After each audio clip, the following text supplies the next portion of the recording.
This channel does not promote any violent, harmful, or illegal activities. All content provided by this channel is meant for an educational purpose only. রাজনীতির তীর্থক্ষেত্র ব্রিগেডে ৫ লক্ষ কণ্ঠে গীতাপাঠ, ময়দান জুড়ে সাধু সন্তদের ভিড়। অনুষ্ঠানে উপস্থিত ছিলেন বঙ্গ বিজেপির নেতৃত্ব। ২৬শে বিধানসভা ভোটের এইসবের অবশ্য রাজনৈতিক তাৎপর্য নেহাত কম নয়। মন্ত্রী না এসে প্রমাণ করলেন তিনি প্রকৃত হিন্দু নন। আয়োজকরা বলতে পারবে কেন আমন্ত্রণ করেছিল। আমি তো মমতা ব্যানার্জিকে হিন্দু বলে মনে করি না। আজকেও যে গীতা পাঠ তারা তো বিজেপির ইভেন্টে পরিণত হয়েছে। কি একটা অভিযোগে অভিযুক্ত সোকল্ড মহারাজ, তার সঙ্গে তো সব বিজেপি নেতাদের দেখা গেল। তো বিজেপি নেতাদের পলিটিক্যাল ইভেন্ট, ওনারা মাঠ ভরাতে পারবেন না, ওনারা বড় জমায়েত করতে পারবেন না, ওনাদের মধ্যে ঝগড়াঝাঁটি, গোষ্ঠী বিবাদ। তাই গীতাকে সামনে রেখে মানুষকে বিভ্রান্ত করছেন। নির্বাচনের সাথে গীতাপাঠের কোনো ডাইরেক্ট সম্পর্ক নেই। গীতাপাঠ হিন্দুদের প্রোগ্রাম, রাজনীতির মধ্যে থাকবে। গীতা তো শাশ্বত। গীতার সৃষ্টি হয়েছিল ৫,১৬২ বছর আগে কুরুক্ষেত্রের মাঠে গীতা জয়ন্তী। ভারতবর্ষে ভোট তো সারা বছর ভোট হচ্ছে, সারা রাজ্যে ভোট হচ্ছে বিভিন্ন সময়। এটার সঙ্গে এটা কোনো সম্পর্কই নেই। যারা করছেন। भारत का हिंदू पढ़ेगा गीता, जिएगा गीता, तो सनातन विरोधियों को धराशायी करेगा। এদিকে আবার হুমায়ুন কবির বলছেন তিনি নাকি লক্ষ কণ্ঠে কোরআন পাঠ করাবেন। আমি আগামী দিনে মুসলমানদের বেশি বেশি করে বিধানসভায় সিট জেতার জন্য কোরআন পাঠেরও আয়োজন করব। ১ লক্ষ হাফেজকে দিয়ে কোরআন পাঠ করাবো। কেউ বলছেন হিন্দুদের একত্রিত হতে, কেউ বলছেন মুসলিমদের জোট বাঁধতে, কেউ গীতা পাঠের আয়োজন করছেন, কেউ আবার কোরআন পাঠের আয়োজন করবেন। তাহলে কি ২৬-এর বিধানসভা ভোটে উন্নয়ন মানুষের সমস্যা থাকবে পিছনের সিটে, আর ভোটের গাড়ি চলবে ধর্মের রাজনীতিতে? Bureau report, TV9 Bangla. তৃণমূলের মুসলিম ভোট কাটতে কি ক্রমেই মরিয়া হয়ে উঠছেন হুমায়ুন কবির।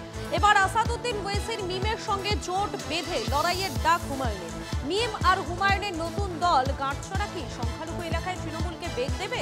এবং তাৎপর্যপূর্ণভাবে হুমায়ুন বলছেন সিপিএম এর সঙ্গেও নাকি কথা হয়েছে, যদিও হুমায়ুনকে গুরুত্ব দিতে নারাজ সিপিএম। উনি আমাদেরকে প্রতিশ্রুতি দিয়েছেন, কিন্তু কোনোটা প্রতিশ্রুতি রক্ষা করেননি। কিচ্ছু হয়নি। মমতা বন্দ্যোপাধ্যায় কিচ্ছুই করেননি। সম্পূর্ণ ধোকার ভিতরে রেখেছে মুসলিম সম্প্রদায়ের সাথে পুরো বাংলাকে। ওয়াকফ নিয়ে ওয়াকফ মেনে নিয়েছে, সবই মেনে নিয়েছে, মুসলিমদেরকে বোকা বানিয়েছে, আমাদের সাথে ধোকা দিয়েছেন। মমতা সরকারের বিরুদ্ধে খোলাখুলি অসন্তোষ মুসলিম যুবকদের।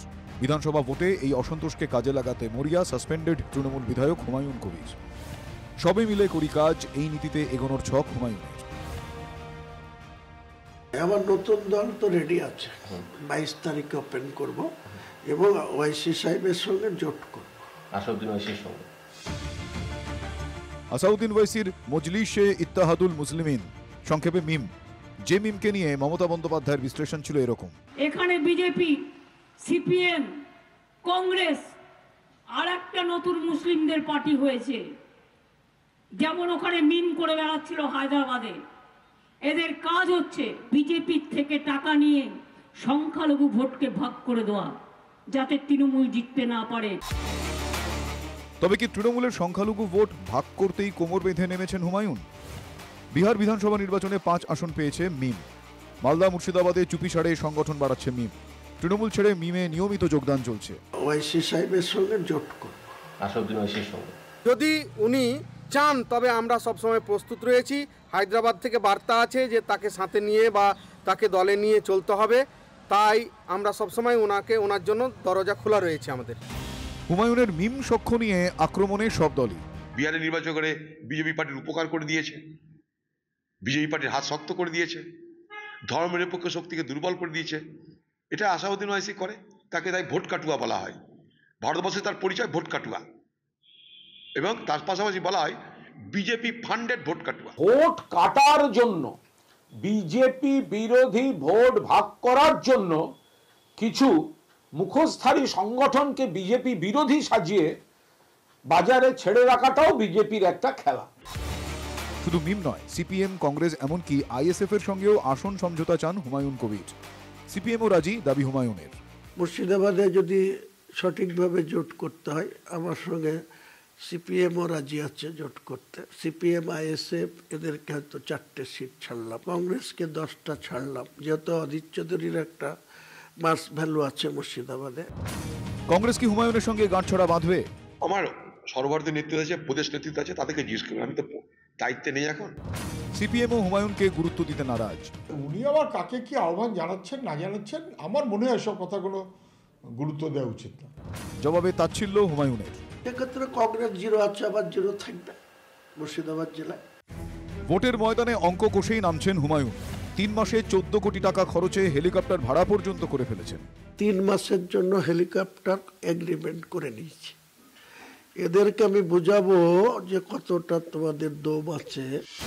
হেলিকপ্টার তো উড়বে, হুমায়ুনের উড়ানের কি হবে?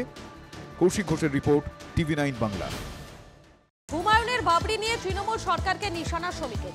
রাজ্য সরকারের অনুমোদনেই বাবরি মসজিদ হচ্ছে।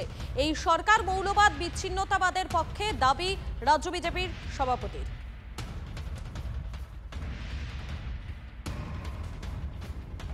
একদিকে হুঙ্কার চলেছে বাবরি মসজিদ হবে রাজ্য সরকারের অনুমোদনে। কালকে আমরা দেখতে পেলাম কিছু ধর্মান্ধ মানুষ মাথায় ইট নিয়ে পৌঁছে গেল, আর পুলিশ নির্বিকারভাবে তাকিয়ে থাকলো। বাবরের সমাধিটাও পর্যন্ত এদেশে নেই, তো এদেশের মানুষ ছিল না।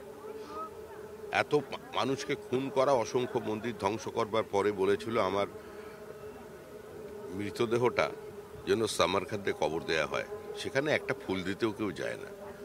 আর পশ্চিমবঙ্গে এখন এই বাবরের শাসন চলেছে রাজ্যে। বর্তমানে যে সরকারটা আছে এটা বাবরপন্থী সরকার, এটা হিন্দু বিরোধী সরকার, বাংলাদেশি হিন্দু উদ্বাস্তুদের বিরোধী সরকার। এই সরকার ভারতীয় মুসলমানদের পক্ষে নয়, এই সরকার মৌলবাদের পক্ষে, বিচ্ছিন্নতাবাদের পক্ষে। এই সরকারের যিনি মুখ্যমন্ত্রী তিনি এবং তার দল মনে করছেন পশ্চিমবঙ্গটা একটা পৃথক দেশ এবং তিনি তার প্রধানমন্ত্রী। বাস্তবে এটা সম্ভব